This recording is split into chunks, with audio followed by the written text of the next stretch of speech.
American astronaut कैथी Sullivan जो अभी हाल ही में चैलेंजर डीप पर पहुंची हैं। अब आपके दिमाग में एक कन्फ्यूजन होगा कि दुनिया की सबसे गहरी खाई आप मरियाना की खाई कहते थे, और अभी ये चैलेंजर गर्त कहाँ से चला आया, इन दोनों में क्या अंतर है, और एस्ट्रोनॉट और स्कूबा डाइविंग में क्या होता है, तो इसकी महासागरीय उच्चावच किसे कहते हैं, ओशियन रिलीफ या ओशियन बेसिन क्या होता है। तो ये जो मरियाना की खाई है जिसका सबसे गहरा भाग चैलेंजर डीप है, ये पूरी दुनिया के इस पूरब में है, प्रशांत महासागर में। यहाँ एक देश मिलेगा आपको जिसका नाम है फिलीपीन। इस फिलीपीन देश के ये ईस्ट साइड में है, पूरब साइड में है, मरियाना की खाई है। ये जो खाई है अगर इसके गहराई में जाइएगा ना तो प्रेशर जो होता है ये समुद्र के औसत प्रेशर से 1000 गुना हो जाता है। आपके शरीर पे पड़ेगा ना तो फट जाएगा, शरीर टूट जाएगा। दुनिया में वैसा कोई इतना शक्तिशाली चीज नहीं है जो झेल सके। अब आप सोचिए ना, एक बाल्टी पानी सर पे लीजिए, कितना प्रेशर लगता है। अब समुद्र के तल में चले जाएंगे तो सोचिए इतना ऊंचा तक में कितना बाल्टी पानी आ गया होगा, मारेगा, कूच देगा आपको, अंदर चले जाएंगे। अब आप कहेंगे सर समुद्र की मछलियां कैसी जिंदी रहती हैं जो ज्यादा गहराई में रहती हैं,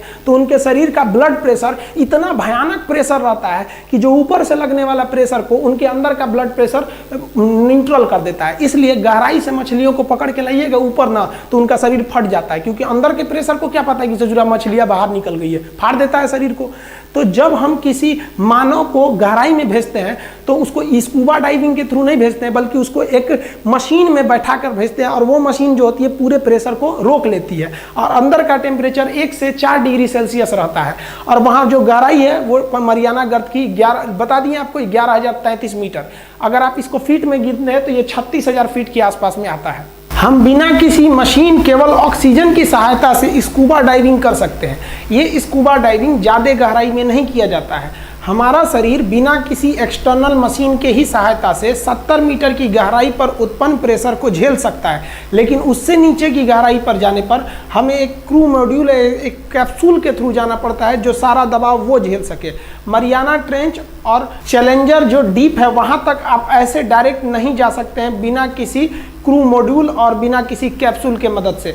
इसके थ्रू आप किनारे वाली गहराई पर ही जा सकते हैं, और वहाँ के नीचे जो तलहटी पर जो जीव हैं उनका आप जाकर वहाँ पर अध्ययन कर सकते हैं, वहाँ की जो जैव विविधता है उसको देख सकते हैं। लेकिन अगर आप ऐसे सोचते हैं कि आप स्कूबा डाइविंग की मदद से चैलेंजर डीप या मरियाना तक पहुँच सकते हैं तो आप गलत हैं। आप उतनी गहराई पर नहीं जा सकते हैं। उतनी गहराई पर जीव जंतु भी नहीं पाए जाते हैं मरियाना की गहराई पर या फिर चैलेंजर द्वीप पर, क्योंकि इतना ज़्यादा प्रेशर है कि कोई जीव जंतु जिंदा ही नहीं रह पाता है। अभी फिलहाल उस पर रिसर्च है कि वहाँ कोई जीव जंतु है या नहीं, क्योंकि इतना गहराई से रिसर्च करने के लिए आदमी को इस कंडीशन में वहाँ पहुँचना पड़ेगा ताकि वो छोटे छोटे जीव जंतुओं का पता लगा सके। लेकिन वहाँ पहुँचना काफ़ी मुश्किल है। इस तरह तो कोई पहुँच नहीं सकता है कि एक एक छोटे छोटे जीव जंतुओं को इतना करीब। चैलेंजर द्वीप पर तो 7 लोग पहुँच गए हैं, लेकिन जैसे पहुँची आपकी कैथी सुलिवान, इनके पहुंचने पर इतना बवाल क्यों हो गया, इतना फेमस क्यों हो गई, तो ये 1984 में एस्ट्रोनॉट रह चुकी हैं, और एस्ट्रोनॉट के साथ साथ ये स्पेस वॉक भी कर चुकी हैं।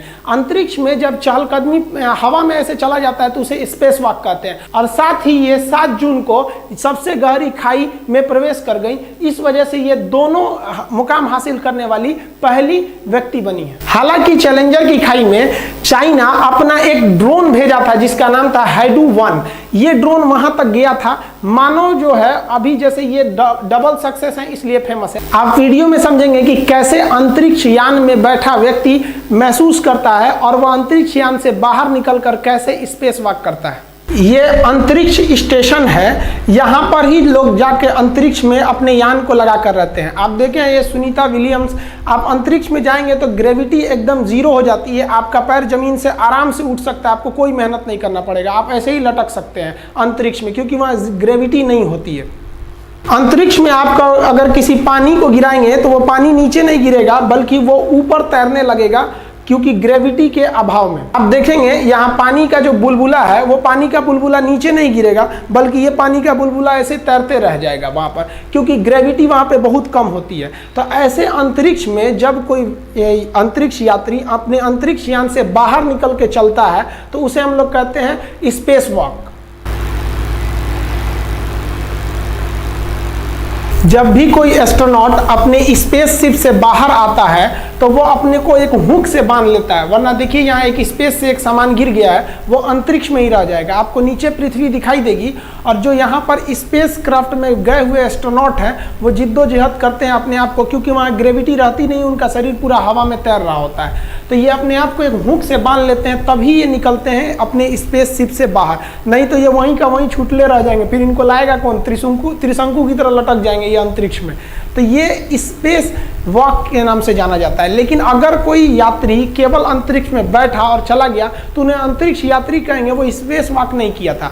हमारे जो राकेश शर्मा थे विंग कमांडर, वो स्पेस वॉक नहीं किए थे, वो अंतरिक्ष में गए थे। भारत अभी जो गगनयान बना रहा है उसमें उसको जो एडवांस वर्जन बनाएगा उसमें शायद भारत अपने अंतरिक्ष यात्रियों को ऐसे स्पेस वॉक करने की अनुमति दे। ये हुक लगाना जरूरी होता है, अन्यथा ये एक मिशन दुर्घटना का शिकार हो सकता है। अब आप समझ गए होंगे, क्योंकि ये दोनों ही उपलब्धियों को हासिल की इसलिए इनकी सुर्खियां ज्यादा बनी थी। आई होप आप समझ गए होंगे। अगर आप PSLV GSLV के बारे में भी जानना चाहते हैं तो आप कमेंट करके बताएंगे, उसके बारे में एक सेपरेट वीडियो बना देंगे। अभी SpaceX का बहुत ही हैवी रॉकेट बनाया गया है, उसकी क्या स्पेसिफिकेशन है उसको हम कभी फर्दर वीडियो में चर्चा कर देंगे। मिलेंगे हम लोग नेक्स्ट वीडियो में, तब तक के लिए जय हिंद।